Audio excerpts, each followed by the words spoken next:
No, there's not. So are wizards human beings, or are they other entities in and of themselves? Wizards are. I'm just trying to iron out your wizard racism right I now. know I think it's too far gone. It's definitely not a consistent belief system here. There's lots of holes. I don't know. I just feel like when given the choice between a magical person and a not magical person, magic seems better. But maybe magic is also like more opportunity to do evil. Like you have a greater capacity for harm. Yeah, absolutely, for sure. So maybe they're not better. Yeah. But we could also just start killing more people then and just kill all the bad guys. This is my one episode where I'm not a pacifist and just like murder's always evil. There's a great spot in we're not gonna get to it for a while. At the beginning of book 6, where two people are having a conversation and someone goes, "You guys are wizards. Why can't you just use magic?" And this person who's kind of a good wizard, but not really. They kind of are. They're on like the good side at that point. But they say, the funny thing is the other side can do magic too. So it's like, it doesn't matter if they can do magic versus not do magic.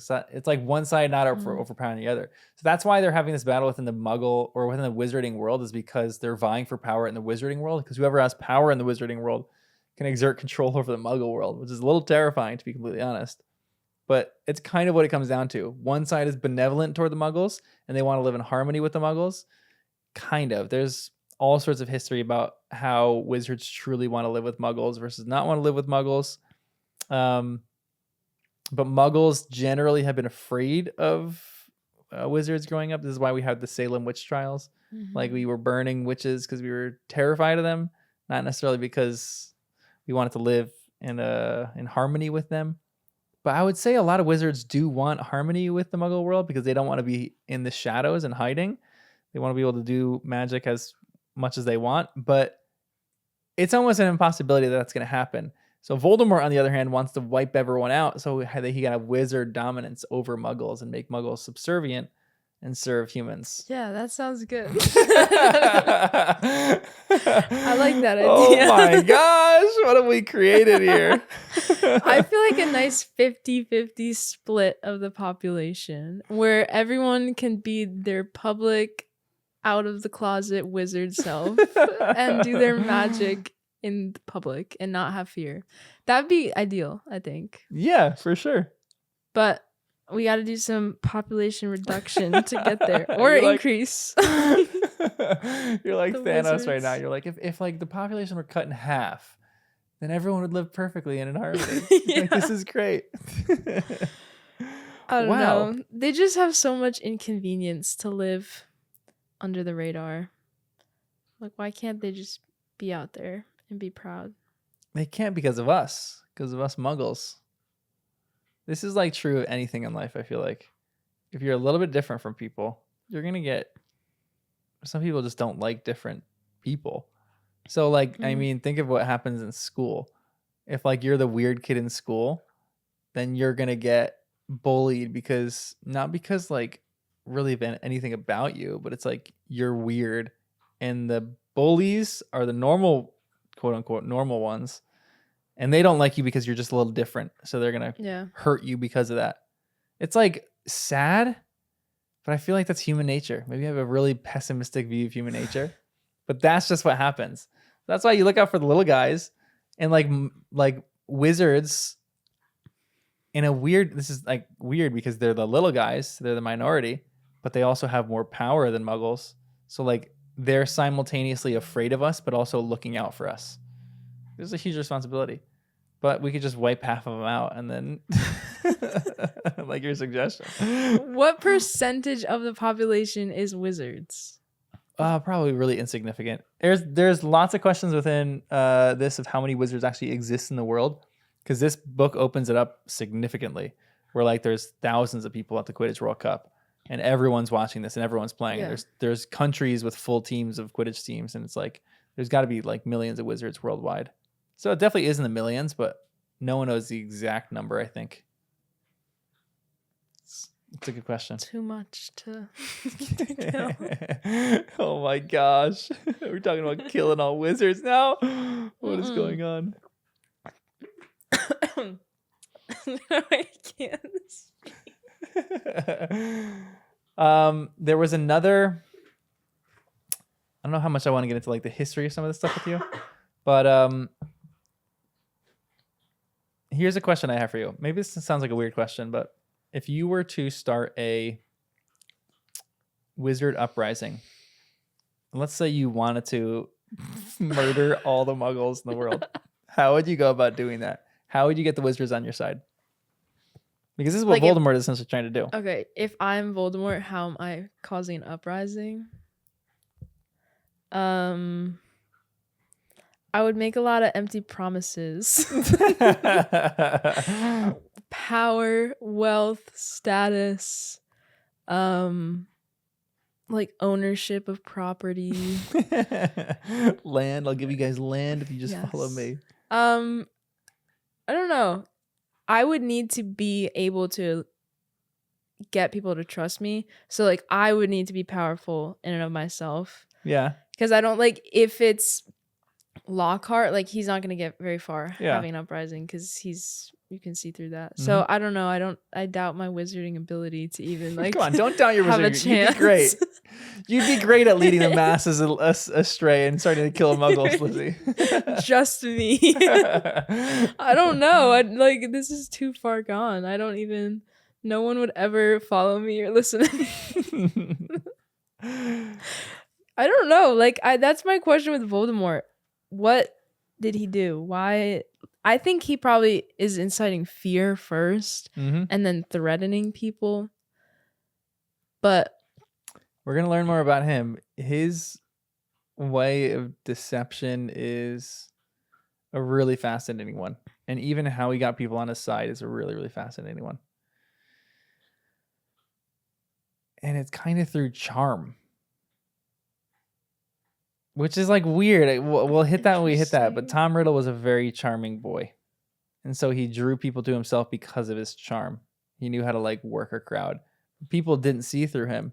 And they didn't realize he was using this against people. People thought he was just charming. And people didn't realize how manipulative he was. So it's like sociopathic. He's like using his charm in order to like make people do what they want or do what he wants. So it's a little bit wrong. Obviously, not a little bit. It's very wrong. But I feel like it's very true of world leaders who have these insane regimes. They're charismatic and they're very charming. Maybe not all of them, but at one point they're charismatic. Yeah. Like you don't follow a leader. Like how many terrible leaders, or not like how many incredible leaders who have had like atrocities on humanity, how many of them have been like these quiet people that no one really cares about or wants to follow? You have to amass some kind of crowd somehow. So a lot of them do it through their charisma. Like for how terrible that Hitler was, he was one of the greatest speakers I've ever listened to a tape of. Like he's yelling and I'm like, I don't even know what he's saying because he's saying it in German and you're getting fired up about something and you don't even know what he's saying about. So like there's definitely some charisma that these leaders have to have. You got that charisma, Lizzy. You can gain a huge following and start murdering all these muggles. Yeah. I feel like the first step is there. I could definitely get people to like me and follow me, but I have no crazy ambitions to like take over the world. So I don't know. Good, I'm glad. I just have me and my posse who love me. That's it. So you're just trying to woo these people just so everyone can start loving you. That's great. Rather than like, okay, let's take over the world. All right, everyone, become my friends and let's just hang out. That's just called normal friendship, Lizzy. So that's really what you're looking out for. It's a cry for help. Okay. Let's go over chapter 7 unless you had anything else in chapter 6. We meet Cedric's dad. Yeah, how do you like him? I like him. I think he's cool. He seems very like hoorah kind of man. Yeah. Like I don't know. He's a little intense. He's bragging about his son. Mm-hmm. And then Cedric is like so nice and pure and kind. And he's like, Dad, stop bragging about me. Like, it doesn't matter. And then I feel like Cedric should be the person that's full of himself because he's like known to be the attractive, like good sports player kind of kid. But I don't know. I think Amos is like a normal kind of dad in a way. Yeah. A little annoying, but very proud of his son to a point where it's like, Dad, shut up. Yeah. Yeah. One change, and this isn't like a crazy spoiler, but one change that I like in the movies is that they actually make Amos a bit more likable in the movies than in the books. In the books, I don't like him at all. In the books, I'm like, he's just an annoying. He's like so boastful of his son beating Harry when it wasn't really even like a legitimate win. Yeah. And then in the movies, they make him a bit more likable, which I think works to his favor in the end. But I think he's bragging because he wants to one-up Mr. Weasley and not be impressed that Harry's there. Yeah, that's actually a great point. Because they work together, but I don't know like what their little office situation looks like. Yeah. It's a great point. Their office culture. That's what I was trying to remember. So yeah, I don't know. He's trying to do something, impress Mr. Weasley. Yeah, I like that. All right, chapter 7, which is Bagman and Crouch. Give me a quick summary of this chapter. The gang, which is the Weasleys and the Hermione. Is that it? Oh, Hermione, Harry, and the Weasleys. The gang. Settle into their campsite. More world building. Bagman and Crouch, baby wizards, different nationalities of wizards that I didn't know existed, that they're everywhere in the world, etc. That's my summary. So you don't actually like the world building of this. Do you take it back a little bit? I definitely take it back at least half of the way. Okay. Because now when I like go back to review this and like just make sure I remember everything that's happening, I'm seeing so many connections that like I didn't even know were there. Or like something you think is just like, oh, that sets like the foundation, but then you totally forget it. So that I'm seeing like the majesty of this book and like all these little intricacies show up. So that's why I like this more. Because I have like part B in my mind, so that part A is like actually really good now, rather than part A just being like, okay, just this is nothing. But like you need to have the second half to understand that. But here's something that's cool too, which is what some stuff that she does in this chapter is she sets up a lot in this chapter that's going to come up in future chapters as well. Yeah. But you just don't know that yet. So half of this chapter is great because you're like, oh, I remember this from before. And half this chapter is foreshadowing for things that happen in the future that you can reread this again and be like, oh, wow, she included a lot of stuff in here that I just kind of skipped over. Yeah. But that is world building so that I'm like acquainted with it. So when I get to that chapter, I know a little bit about it at least. Yeah. So there's one of those, which is something that they call the Department of Mysteries. What do you think they do in the Department of Mysteries? They solve all the mysteries. It's a crime-solving organization. They solve all the mysteries of the universe. The CIA, I guess. The FBI. I don't know. The Department of Mysteries. Yeah.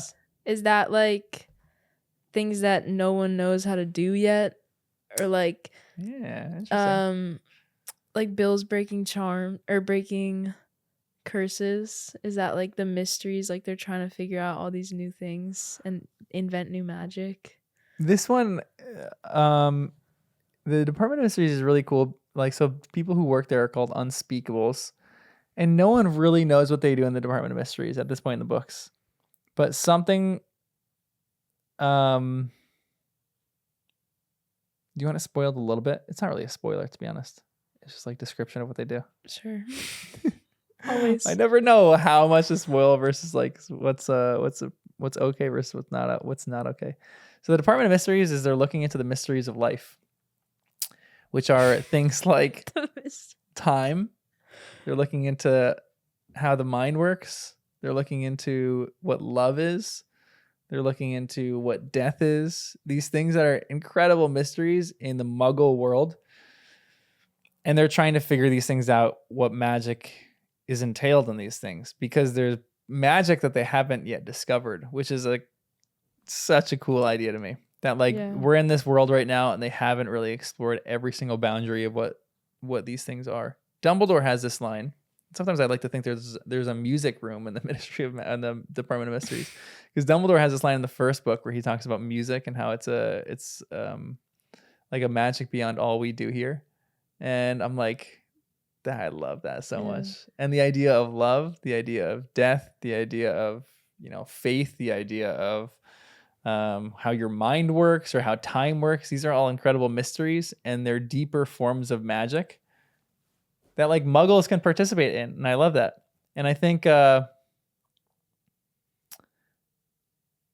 we'll get there when we hit some other books, so I'm not gonna spoil everything for you, but that's kind of what the Department of Mysteries is. It's really fascinating to me.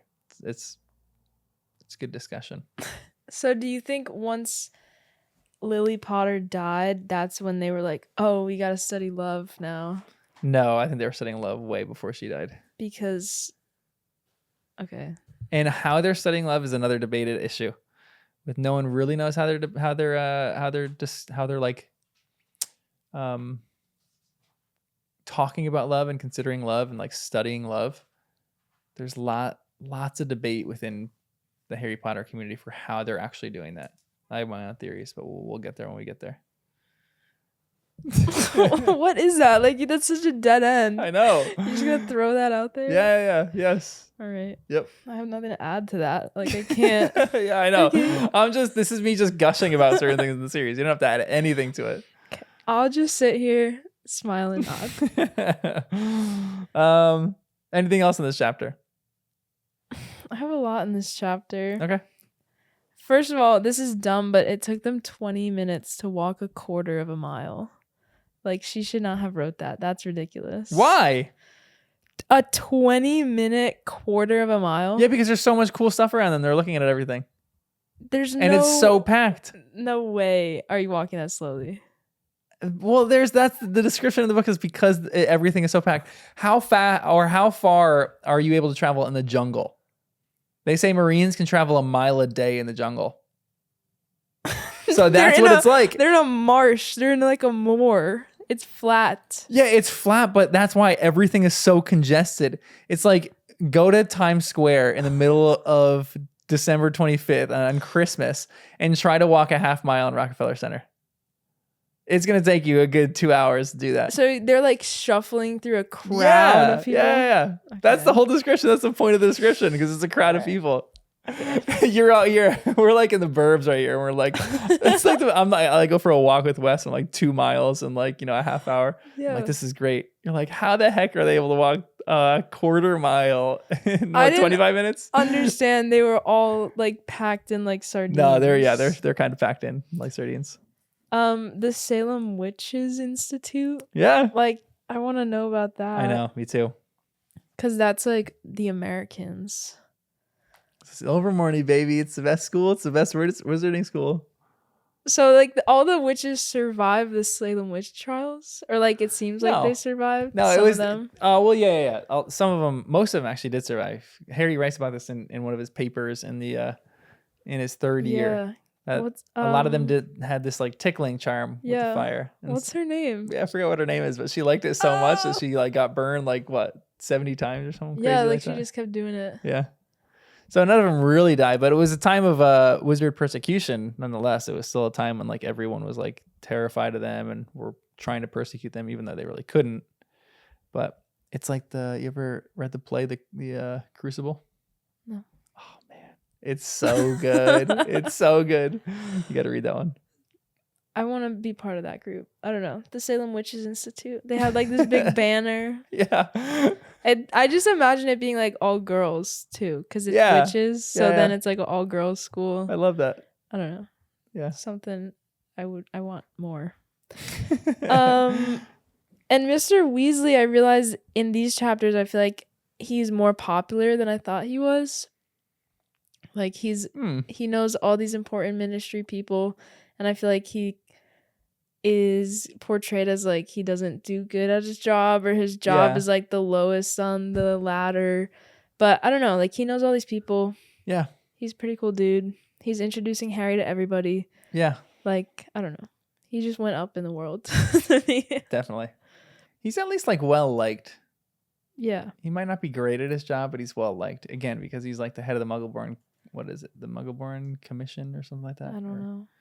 And misuse of Muggle artifacts office, and he doesn't know how to use any Muggle artifacts. Yeah. It's ridiculous. But he's obsessed with it still. Like it's cute. He's just not good at it. Yeah, I don't he's know. terrible at it. Like maybe he's good at his job, like the office and the interpersonal stuff. We'll give him the respect he needs. But I don't know. He has his eccentricities. That is the truth. Yeah. But I love Mr. Weasley. He's like one of my favorites. But he maybe he's not great at his job, but he's at least really, really kind, and that's what matters. What is his job? It's to make sure that no one notices when things are no, not necessarily. It's people taking Muggle things and giving them some like it's a lot of times it's dark, but it's not necessarily dark. So like great example, your touch lights that you were talking about. It's like, let's say a wizard stole your touch lights and just put a spell on them that they turn on every 15 minutes. That would be under the misuse of Muggle artifacts because you're doing it to essentially scare witches or you're to scare Muggles. Like, what would the real purpose of that be? So, like, when you misuse Muggle artifacts, like, which is ironic because he made this car, a flying car. So, like, he is not doing what he's literally legally required to do. Yeah. And the laws that he probably wrote. So no, but he wrote in loopholes. Yeah, for he wrote himself, in loopholes. so.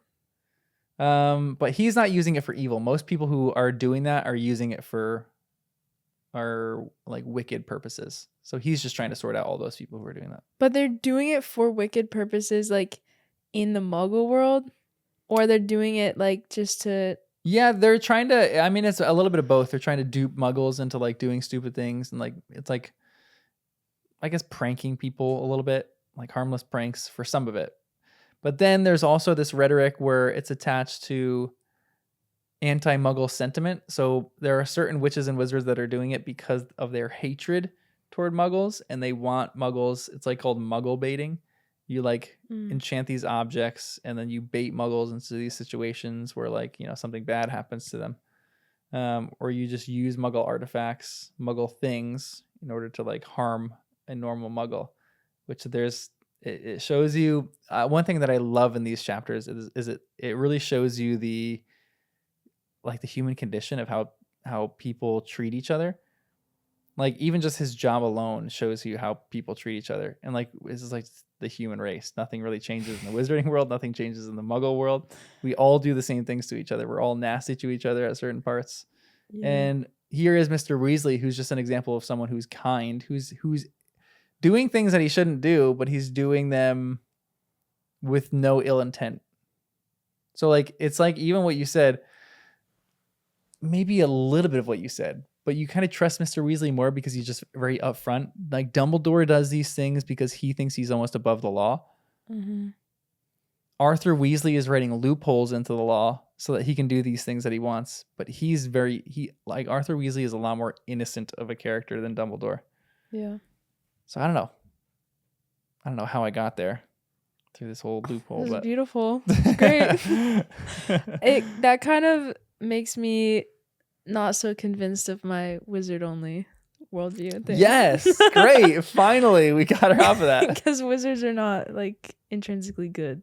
Yeah. So thank you. If they have this anti-Muggle situation, yeah, I don't like that. But like that was literally what I was saying. So sorry. No, they're not. Again, you wish they were like that, but that's not the case. Yeah, if all wizards were good and they were awesome people, then I feel like maybe they're superior to Muggles, but they're just like normal personality type of things. I can just do cooler stuff that we can do than we can do. Maybe we can, and nobody's thrown us out a window. All right, let's take a leap out of this window right after this podcast. Everyone will be back. We'll see who's a wizard or and we who's won't. not. Yeah. end. End of the podcast. But yeah, this is a good bit of world building. Yeah. I do like these chapters a lot. These are fun chapters. Yeah, there's a lot of like good moments of little information. Yeah. Any other points in this chapter before we go into the 8? I don't think so. All right, give me a quick summary of chapter 8. The gang settle into the top box seats at the Quidditch World Cup. Harry thinks he sees his old friend Dobby, but it's Crouch's elf Winky. The gang shares a tense moment with the Malfoys before settling down to watch what is 14 pages of uninterrupted Quidditch. It's great. I love it. Yeah. Most people, well, no, I don't know most people. I know a lot of people who, when they read this book, these are their chapters that they skip over. Like there's definitely, if you've read it, like, you know, like most of our community has read these books 10 to 15 times, sometimes some people even more. And when you have read it that long, there are designated chapters that you just skip because you're like, I cannot read this chapter again. I hate this. Like, do you watch The Office? Mm-mm. There's an episode of The Office that everyone notoriously skips over. It's called Scott's Tots because it is painful to watch that episode. With all the stuff that happens in it. It's like agony watching that episode. And there's a few chapters that people think are like agonizing. I have one that I can't stand. And I generally skip over when I read, but that comes later in book 5.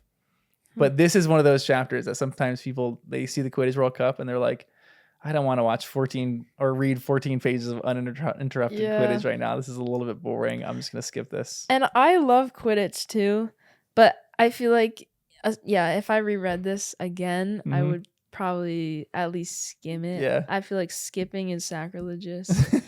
But I don't know. I still liked it. Like I was enjoying my time reading this chapter. It's just a lot. Yeah, it is a lot. I know for sure. And like kind of for nothing too. Like there's not much. Like if you know who Crumb is, then I feel like we didn't need to watch him play Quidditch. Like we could just say later on that he's like the champion of Quidditch and that's enough. But that's world building for you, I guess. Yeah, exactly. You got to take long detours on certain things. Yeah. And you got to see how good Crumb actually is at Quidditch too, because you're introduced to him later in these books. So you have to know that he's like an adept Quidditch player. Yeah. Because you're in chapter 18 right now? Yeah. What chapter is that? Like what just happened? They just had the Goblet of Fire read out the names, and then it's like Harry Potter. Yeah, the champions. Weighing the wands. Ooh. But I have only read like 5 pages of that chapter. Okay. So I don't know what happens. All right. But it's very exciting. Yeah, there's really not like a ton of super deep things that are in this chapter, except for one that I want to talk about, which is Winky the house elf. Yes. So interesting. What do you think about that? She only speaks in like present tense, which is like annoying to me. Yeah. I don't know. I liked how it felt like Harry Potter was checking in on Dobby, like he wanted to know what's up, how's he doing, and that felt like character growth and development. Because, I mean, I definitely didn't really like Dobby. Yeah, and I feel like maybe Harry was really annoyed by Dobby as well. But I feel like they had a little moment there. Yeah, it's great. Yeah. But yeah, like Winky's telling us a lot about the house elf kind of ethics and just the rules, the norms. Yep. Which is strange. Like, I think I know the answer to this question. Would you want to have a house elf? What do you think the answer to the question is? I should have said that. You answer first and I'll tell you if you match my answer. Okay, no, I have my answer, but you go ahead. I don't think you'd want a house elf. Why not? Now maybe. Well, maybe I take that back. I think you wouldn't mind having a house elf, but I think you treat a house elf very humanely, unlike I think a lot of wizards for how they treat their house elves. Like Yeah. a lot of people are treating their house elves like an absolute servant or a slave. They could do whatever they want with this thing and like order it to do whatever. And they could be super mean to it and abusive. I don't think that's what you do. I think you Thanks. wouldn't mind having a house elf to like help you out with like certain things here and there. Yeah. But I think you'd be very humane to it and good to it. Yeah, I was gonna say I wouldn't mind having one. But yeah, like if I knew it for a long time and it lived life with me, was with me through the ups and downs, like that's my girl. Yeah, it's no longer house elf, it's my girl. Yeah, like I'm not gonna just be mean to that. Like, I don't know. Yeah. Do you think that all house elves should be set free? No. Why? Because I think they'd be lost without a purpose in the world and become useless and just cause havoc or something. What's the difference? I'm gonna go back to our Dementor debate all the time. What is the difference between a Dementor? I should have never changed your I mind know, on that. I know. Look at the because beast that you've created. standing up for I know, those Dementor not rights. spoken of. What's the difference between house elves being set free and Dementors being set free? Why can Dementors be set free, but not house elves? I don't think Dementors can be set free. But don't you think that they should be set free? to do what they want? Dementors? Yeah. They're never not free.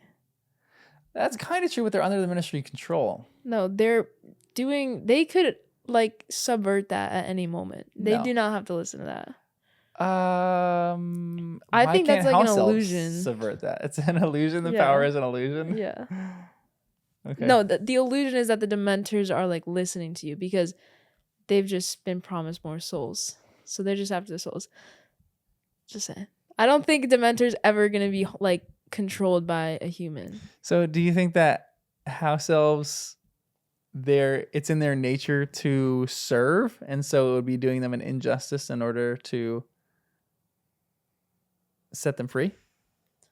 I think it's in their nurture to be servants. Okay, if it's in their nurture, then why don't we cut the nurture out and focus on what they naturally should do? Well, you could, but if you just free all of them right now, you need to like work backwards and like help them out and get them on the right path. Okay, fascinating question, because I want to lead into like a humanitarian question for you right here. Let's say this is a hypothetical. Let's say I am a terrible dictator of a leader and I'm running this country and I completely take over another country. Let's, say that country is the Congo and I'm a Belgian leader. Very specific example. But let's say that's happening and I only do it for my own gain. And my name is, rather than John, my name is Leopold. And I'm doing it for gold. I'm doing it for oil. I'm doing it for slaves. I'm doing it because I want to exploit this land. And then another king comes in after you. Let's say you are the benevolent one. And what is your responsibility to the people of the Congo? Like, how do you pull out of the Congo? Do you pull out at all? Because if you pull the rug out and you say, okay, we're leaving all of our people here, or like we're completely eradicating and leaving, it would cause a bit of a mess. Mm-hmm. But is that the best way to do things? To just let the people kind of figure things out and like solve the problem? Like, this is kind of like some of the problems that we're running into even with like Afghanistan, what like our country did. We kind of just got up and left them to their own devices, and look how that's going. Yeah. I think I don't want to leave it in a worse state than you found it. It's such an environmentalist answer. It's like pack in your trash or like take out your trash or leave no trace. But if you messed up before me, I at least have to have the base level of where you came in. Like, okay, I don't necessarily want to like just pull out and make everybody have to fend for themselves and just like, not my issue, goodbye, you're free. Because that's not necessarily true, because you're like taking out some of the power that was already given to those people. If like, I don't know, like your country seemed like a bad ruler, but like maybe they had jobs or whatever, like taking that away from them, you're doing them a disservice. So I would least have to like give them the positions that like they could function and they could move off of like square one without my help and just be like have a positive life and have a good. Because this is such a fascinating one with ourselves, like with if they should be set free or not, and if they should be, then how do you actually go about doing that? Because Hermione, you're probably in some of the chapters where Hermione is starting to petition for elf rights. So you're like, how do you actually attain elf rights? Do you just say like all elves are free, you do whatever you want? Because that would cause quite the riot. Yeah. But then do you say, okay, no, let's set up some systems for you. But then in hundreds of years from now, house elves are going to look back on these systems that were created by wizards that weren't really created by house elves. And they're going to say, why are we abiding by these? These are not good systems for us. So it's like sometimes a lose-lose. So it's a fascinating question to me of like how you actually go about doing this and what Hermione would actually do for it. Yeah, I don't think Hermione's the person to do anything for it. Interesting that you say that. She's like... She's from Muggles. So she does not understand the nuance of just having house elves be part of your life or your people. But maybe that's the best person to take it over and to cause change, because maybe wizards don't see their blind spots and they don't realize how unethical this is. And she comes in not knowing anything about the situation, and she really recognizes it for what it is, which is slavery.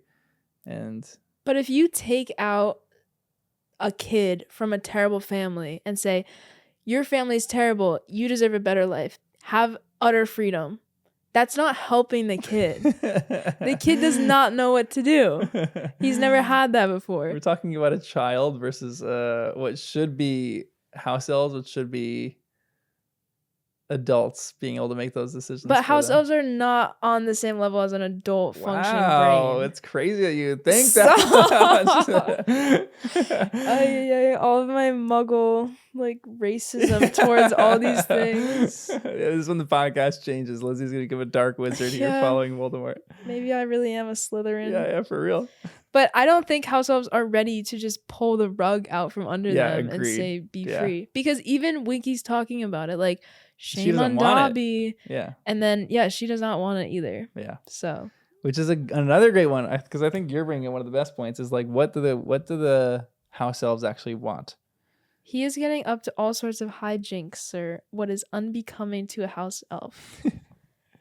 He goes racketing around, blah, blah, like some common goblin. So are goblins like better or worse? I don't even know. These chapters, and especially the next one, let's go into the next one, because the next one we actually hear a little bit more about like I guess some of like the biases that wizards have and some of the fears that wizards have of certain things. But it's such like, even why you're bringing that up is such a fascinating one to me, because what muggles think of wizards is a really fascinating question. What wizards think of muggles, what wizards think of house elves, how house elves think of goblins, how house elves think of humans, how they think of wizards. It's like, it's so intermixed and there's so many biases on every single side. It's like, what is the actual truth of it? If you're to strip away all those kind of things, is everyone on the same playing field? Or is there really like a hierarchy and a pecking order? Are wizards really the highest thing? Are goblins the highest thing? Is, our house elves really the highest entity? Who guards Gringotts? Are those trolls? There are some trolls that are guarding Gringotts, but it's like, goblins. Goblins own Gringotts. Yeah. But I think it's like a foreign concept in a way, because like in our world there's only humans and animals, and like that's that. We are animals. Okay, well, here we go. I don't know. It's like, so yeah, I guess I'm anthropocentric in my human superiority, because when given the opportunity to save a human or an animal, I'm going to save a human. Yeah, for sure. So outside of that, there is no other relationships that I need to navigate like that. So I don't know where all these little creatures come into play and if that's even correct. Because like an animal's an animal, and then you get into like, well, my dog's more important than like your pet snail. But like, that's all relative. Is it? Yeah. Some animals are more beneficial to their ecosystems. Some animals are harmful. a sentience, and I guess like a mount. Like I guess ants. You can everyone kills ants whenever they walk around, really. But that's a fascinating one because I'm thinking of what are our morals actually. What is like our actual moral compass look like? I think we're right in order to save a human over an animal. But I think dogs are like the purest souls that we are given on earth. And if I think of like, I'm thinking through this situation, like say I am drowning in a lake versus like another dog is further down at another portion of the lake and another dog is drowning at that portion of the lake. I think Wes would probably try to save me rather than the other dog. And so it's like humans saving their own species, but a dog goes and saves a person who he has a closer relationship with. So that is another fascinating one to me of like, what is actual, because we are animals, but what is the right morality look like in that situation? I almost want to go down the animal list and see at which point an animal doesn't save either you or the dog. Yeah. And they just save themselves. Self-preservation. And then that's like the animals that we can deem like lower. Interesting. I like that actually. I kind of like that distinction. They don't have like these animals suck. All the rest of them are cool. Yeah. Because then they don't have relationship, I guess. Connection. Yeah, that's a which is your sentient. Like, yeah, I guess sentience is really. But there's things like, have you seen the video of the guy getting a dust off a spider and the spider like lifts up his leg after he realizes that the human's like helping him out? Then he goes leg by leg and the guy's like freaking out in the background like, no way, the spider totally gets what I'm doing, like he knows I'm helping him. So I think there's so much more to the animal kingdom. Yeah, agreed. And untapped yes potential for relationship that I don't want to have a relationship with a spider. Yeah. But and there's cute and cuddly things that we can have relationships with, like dogs, but then there's also these things like octopuses are some of our octopi. Yeah. Are some of the most brilliant creatures that exist, but no one really wants to have a relationship with an octopus. But they're brilliant. Somebody does. Yeah, there's a few people who do probably.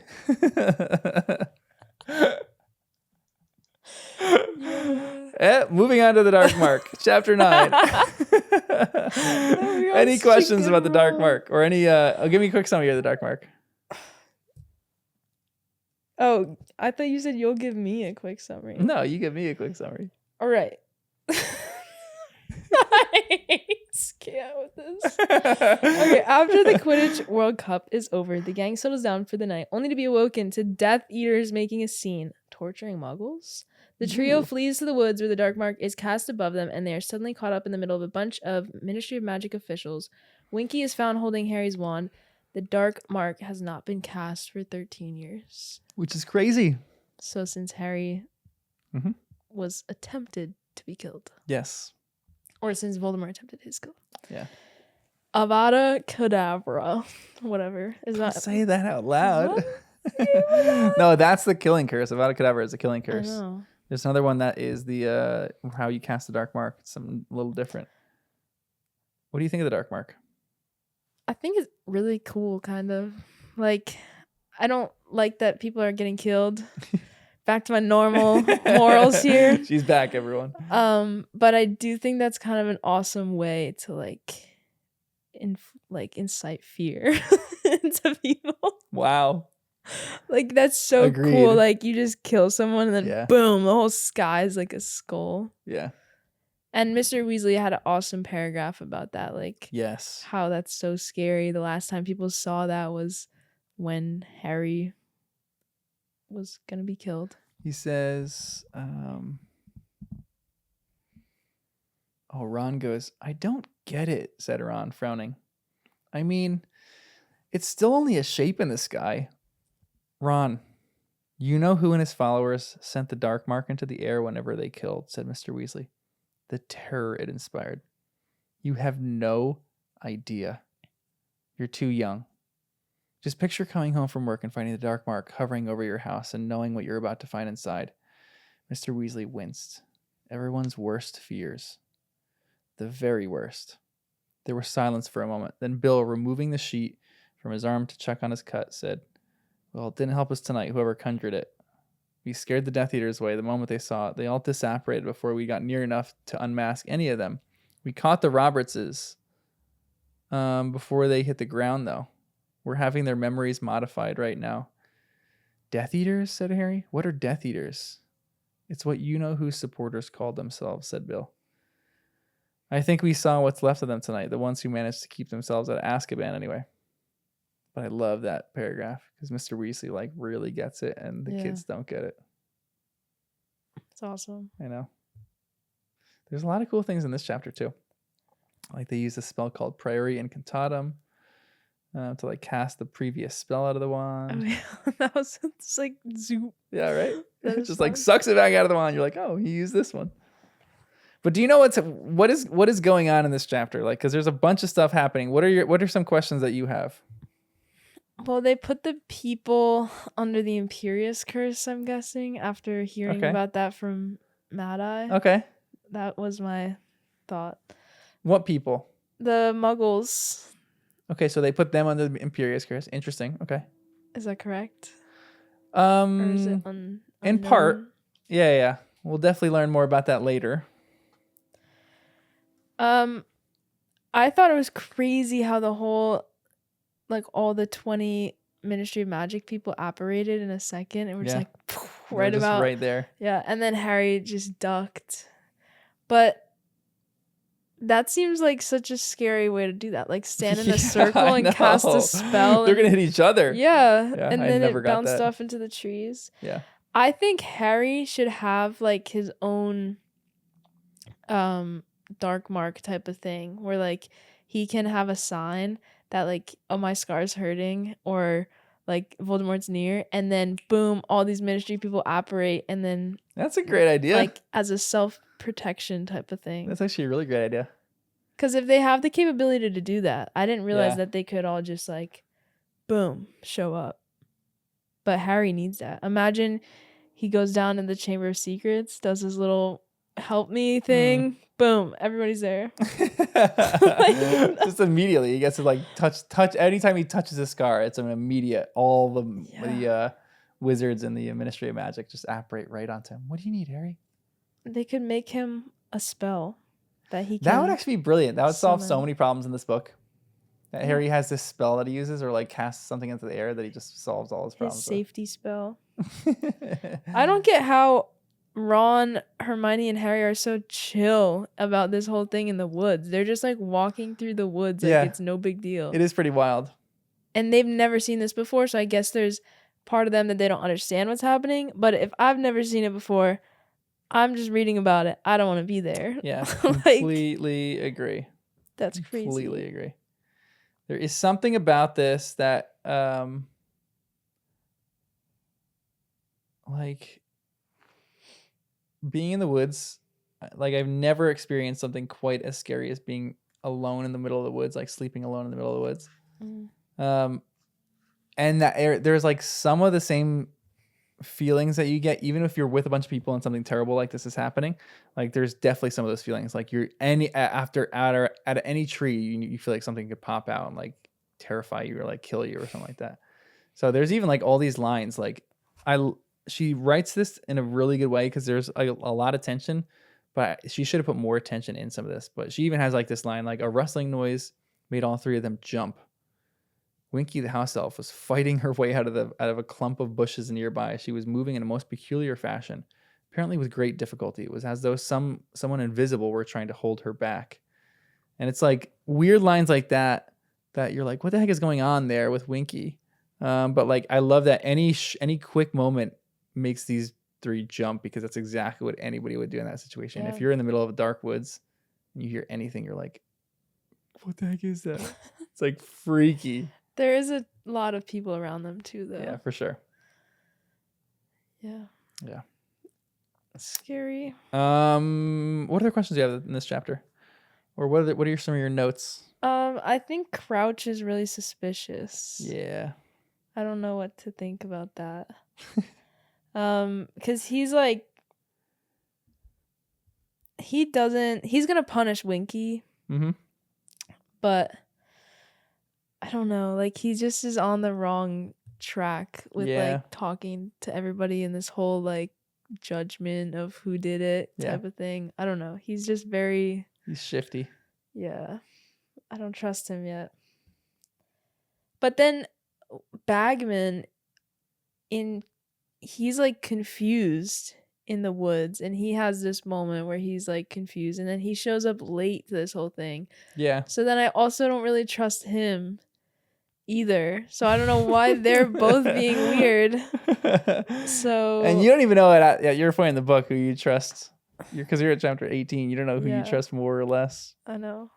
It's great. Or if I trust them. Yeah, if you trust them at all. But Crouch says this line, I have no use for a servant who forgets what is due to her master and to her master's reputation. And that seems like something Voldemort would say. Dang. So I just wonder if Crouch had somebody say something like that to him or in his presence, and maybe Crouch was like a Death Eater or messed around with Voldemort.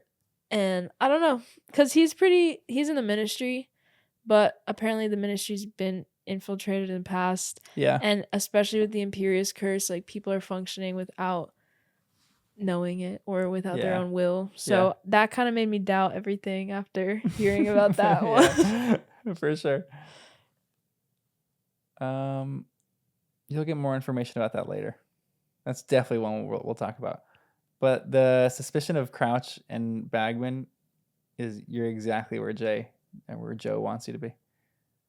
She's like casting suspicion on these characters. It's working. And she casts a bunch of suspicion on all these other characters that are popping up in here. And she's confusing you. Yeah, because I don't want to just take the bait and be like, oh, he showed up late. Yeah, right. Yeah. He cast a spell. Yeah. But at the same time, I can't trust you. Yeah, for sure. Yeah. Like, why did he show up late? If you're not just trying to take the bait, you're like, okay, what was his actual reason for showing up late? What is Crouch doing? Like, is he looking for Winky at that one moment? Like, what is he actually doing? And Crouch wasn't even at the World Cup game. Yep. So, I don't know. What was he doing? It's a great question. Exactly. I don't know. Mr. Weasley says that half the Muggle killings back when you can't read. Every time I try to read out loud in the podcast, I sound like a 7-year-old. I'll just cut that out. I'll cut out any point. So if you mess up, just start from scratch and I'll just cut it out. Cut out every single time I say like. Yeah. No, I'm not going to do that because that's not normal human speech. I try. I feel like I've said like so many times today. No, you haven't. Okay. The point, said Mr. Weasley with a hollow laugh. Harry, that's their idea of fun. Half the Muggle killings back when you know who was in power were done for fun. I suppose they had a few drinks tonight and couldn't resist reminding us all that lots of them are still at large. A nice little reunion for them. That is crazy. That's so dark. So how many just Muggles are dying all the time back in the days? So any Death Eater can kill anybody in the name of Voldemort and then just cast the Dark Mark, Dark Mark. That's what they were doing. Because it was instilling such fear into people. And that mark has such fear because of what they were doing. They were just going around killing people who they wanted to. It was as you want it to be. It was these people, these wizards, exerting their power over Muggles in like really horrifying ways. And everyone was petrified of this dark mark because you knew it was a sign of death. So like, it's some of the best branding that's ever existed in the world, which is like tragic. So true. But it's like they only use it at the perfect time. So this mark instills so much fear into people. Honestly, there isn't another like mark that just instills fear into people like this one. It's like people talk about, the swastika maybe, but like the swastika, like it's not a fearful mark. It's just like what this order's colors were and what their flag was. With this, it's like anytime you see that mark, someone's died, and you think it might be someone that I know. If it was over your house, you're like, okay, that's it. My family's dead. I wouldn't even want to go inside. Yeah, no chance. Just say goodbye. Yep. Never return. Yeah. So that's like they're achieving my wizard only world thing. Mm. I don't like that. I'm against what I said in the previous podcast. Okay, good. I'm glad. I'm glad we got there. Hold on one second. You're still recording. Okay, perfect. I'm glad that you're against that now. I didn't think it would last long. It didn't. Anything else in this chapter before we hit the last one, which is mayhem at the ministry?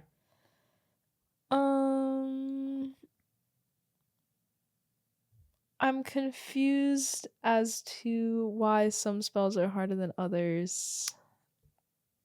And why, like, Winky couldn't have done that. I guess Winky is a house elf, so I don't expect her to be good at magic. But even when they're saying Harry Potter couldn't have done that, it takes a very powerful wizard.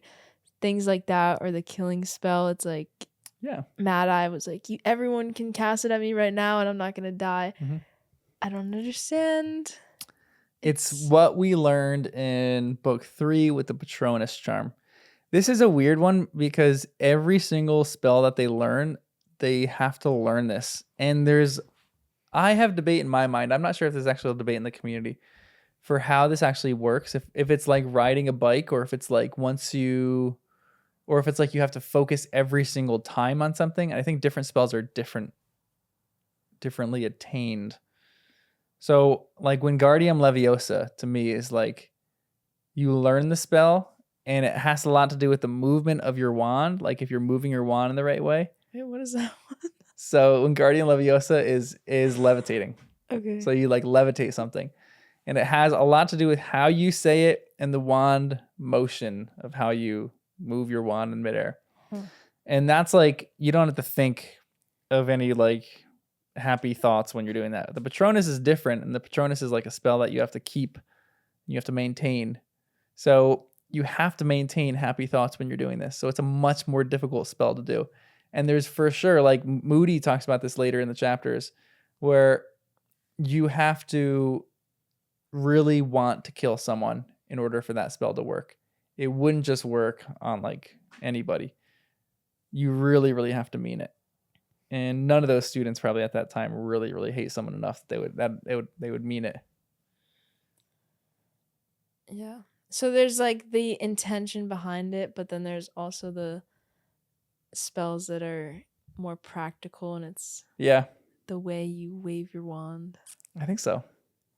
And I think there's a little bit of an intention behind it, but I think there's some spells that are just more difficult than others. It's like, like learning any random skill, I guess we have. So like riding a bike it's like easy now. Like, but once you know how to ride a bike, you know how to ride a bike.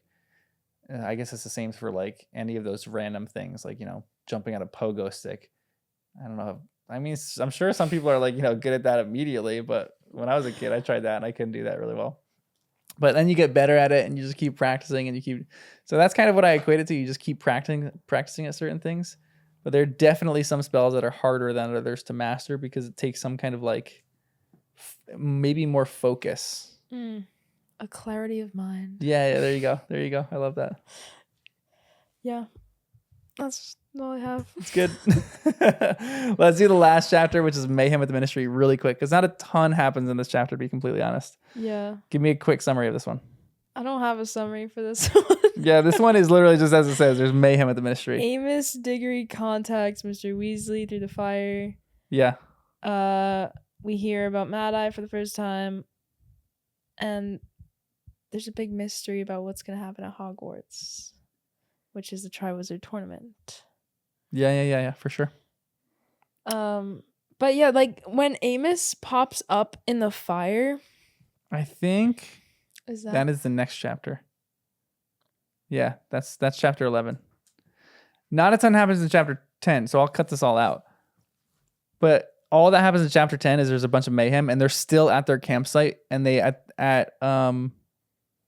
kind of the end of the chapter, they just go back. So it's like essentially a continuation of the other one. Oh, Harry tells Ron and Hermione his scar's been hurting. Yeah. Life at the Burrow, dress robes, cool clock. Yeah. Cool clock. Yeah. I want that clock. I know. It's the best. I actually don't want that clock. You're paranoid all the time. I don't want to be on that clock. Yeah. No, thank you. So there's one thing that I want to discuss in this, and maybe it's a little depressing, but I like depressing things.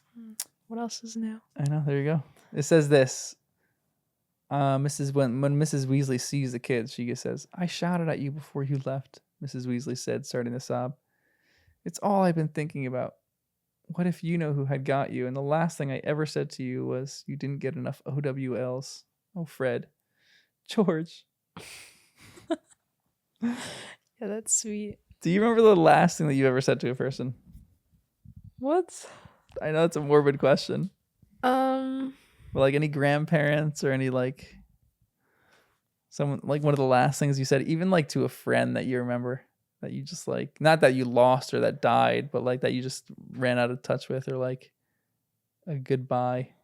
I don't think so. I'm not present like that. Yeah. To remember. In those moments, it's almost impossible to keep track of some of that stuff in your head. I've had someone come back to me after years and say, "This is the last thing I said to you. I'm sorry."